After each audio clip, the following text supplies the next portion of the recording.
বৃহস্পতিবার লক্ষ্মীবারে চ্যাম্পিয়ন্স ট্রফিতে ভারত তাদের জার্নি শুরু করছে। ভারত মুখোমুখি হতে চলেছে বাংলাদেশের। বর্তমান রাজনৈতিক পরিস্থিতিতে ভারত বাংলাদেশের খানিকটা হলো রাজনৈতিক যে বাতাবরণ খানিকটা অবনতি হয়েছে। এই অবস্থায় ভারত বাংলাদেশ নামছে চ্যাম্পিয়ন্স ট্রফিতে একে অপরের বিরুদ্ধে। কে এগিয়ে কে পিছিয়ে?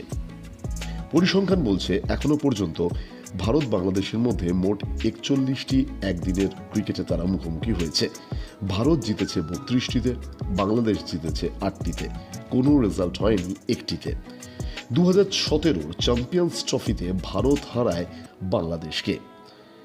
আসুন এবার একটু যদি এশিয়ার দিকে নজর রাখা যায়, তাহলে এশিয়ার মাটিতে ভারত জিতেছে 27 বার, বাংলাদেশ জিতেছে 7 বার। সংযুক্ত আরব আমিরশাহীর মাটিতে ভারত জিতেছে 3 বার, বাংলাদেশ একবারও জিতেনি। আইসিসি টুর্নামেন্টে যদি এক নজরে তাকানো যায়, তাহলে ভারত জিতেছে 4 বার, বাংলাদেশ জিতেছে 1 বার।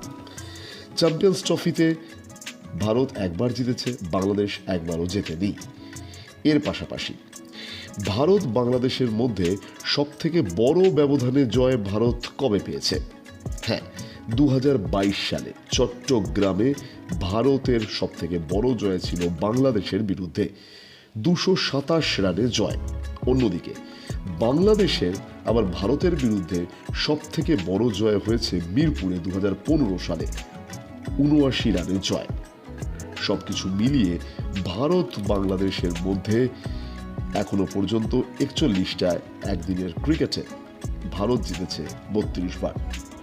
তবে আইসিসি টুর্নামেন্টে সবসময় ধারে ভারে এগিয়ে রয়েছে রোহিত শর্মার টিম ইন্ডিয়া।